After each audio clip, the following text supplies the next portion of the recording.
কুন ফায়াকুন, কুন ফায়াকুন। আল্লাহ তাআলা বলছেন হও, হয়ে গেছে। একটা মাত্র সৃষ্টি মানুষ জান্নাতের ভিতরে সংরক্ষিত জায়গায় আল্লাহ তাআলা হযরত আদম আলাইহিস সালামকে বানানোর ক্ষেত্রে খালাকাল্লাহু বিয়াদি, আল্লাহ পাকের কুদরতি হাত ব্যবহার হয়েছে। চিন্তা করছেন? তো আল্লাহ তাআলার কুদরতি হাত ব্যবহার হয়ে যে সৃষ্টিটা করেছেন, এই সৃষ্টিটার নাম হচ্ছে মানুষ।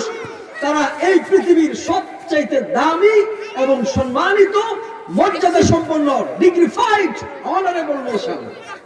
গোটা জাতির কাছে, মুসলিম বিশ্বের কাছে প্রতিটি মানুষ তার মাথা উঁচু করে রাখবে, শুধুমাত্র মাওলা পাকের কদমে যায় তার মাথাটা নিচু হয়ে যাবে।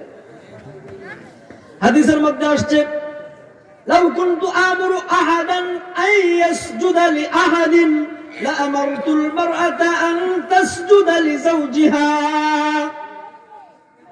যদি আল্লাহ ছাড়া এই মাথাটা নিচু হওয়ার হতো, নবী পাক বলেন तमाम পৃথিবীর প্রত্যেকটা নারীগণকে আমি এই হুকুম করতাম, তারা যেন প্রতিদিন তাদের স্বামীকে একটা করে তাজিমি সিজদা করত।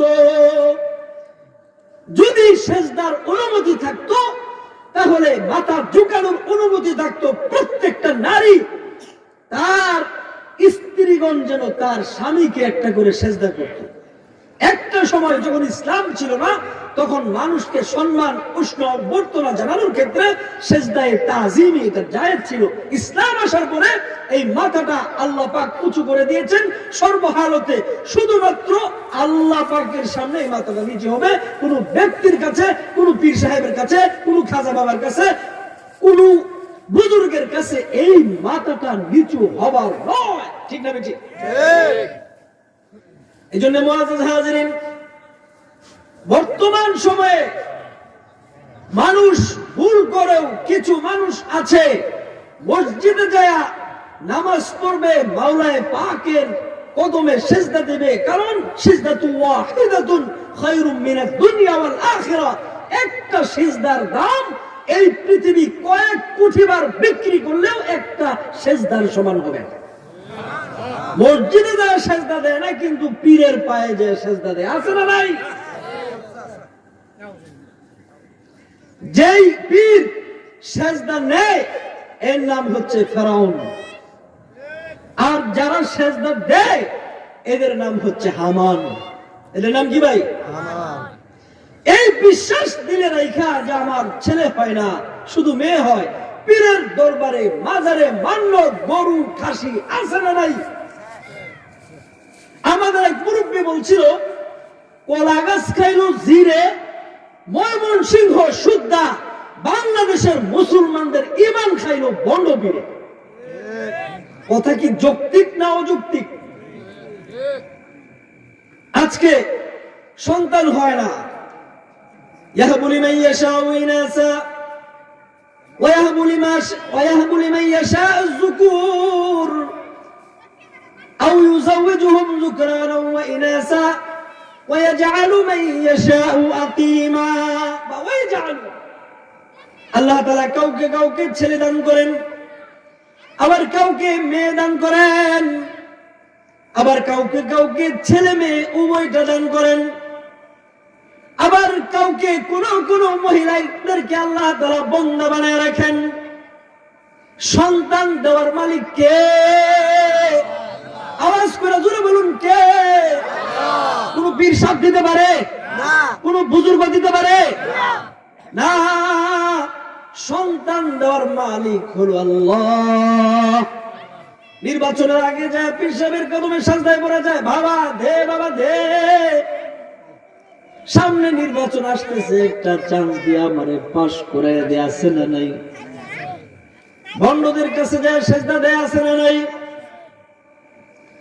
আমি কোন নকলে কুফর আপনাদের সামনে বর্ণনা করব না।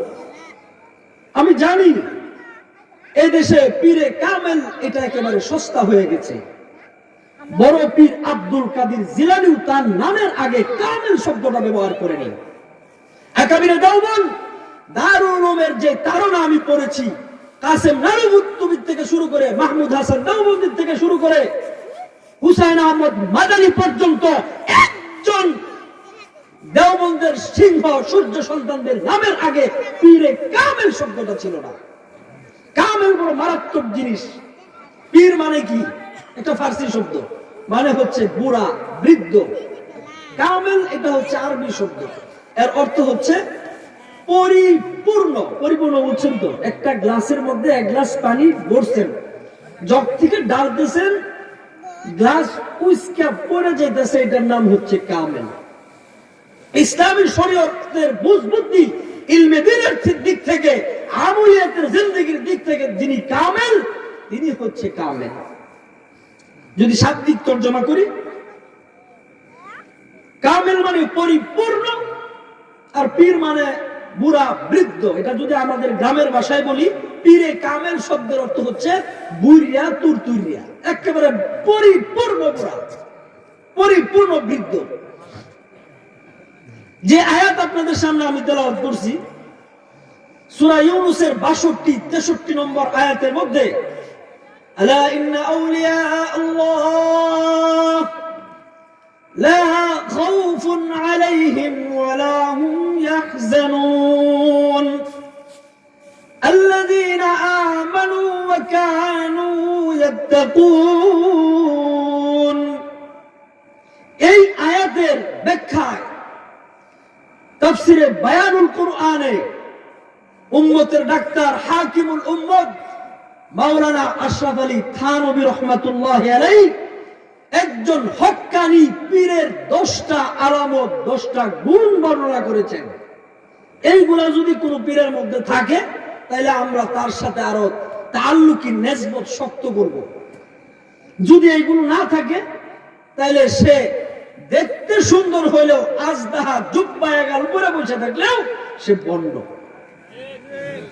এটা আমার বাবার কাছ থেকে মুখস্থ করে শোনাইতেছে। বিষয়টা এরকম না, কোন ঠাকুরমার জুলির গল্প নয়, কিংবা লিলিফুট আর গালির বার্সের গল্প নয়। সূরা ইউনূসের 62-63 নম্বর আয়াতের মধ্যে আশরাফ আলী থানভী রাহমাতুল্লাহি আলাইহি একজন হক্কানি পীরের 10টা আলামত, 10টা গুণ বর্ণনা করেছেন। আমি মনে করি এদেশের এই তারাকান্দা, দলিলকান্দা, নন্দীপুর নয়, তামাম বাংলাদেশের প্রত্যেকটি মানুষের এই ঈমান বিধ্বংসী মুশরিক পীরদের সম্পর্কে সচেতন থাকা, প্রত্যেকটা মানুষের এই 10টা গুণ জেনে রাখা আমি মনে করি ফরজ। নেক সুরতে দলে দলে মানুষকে জাহান্নামের দিকে শয়তানের এজেন্ডা বাস্তবায়ন করে হাজার হাজার মানুষ বন্ডরা জাহান্নামের দিকে ধাবিত করছে। ঠিক না বেঠিক? আপনাদের কষ্ট হইতেছে? মুআজ্জাজ হাজিরিন, আশরাফ আলী থানভী রাহমাতুল্লাহি আলাইহি বলেন, যিনি হক্কানি পীর হবেন তার 1 নম্বর গুণ হলো তিনি কুরআন হাদিসের পর্যাপ্ত ইলম তার থাকবে।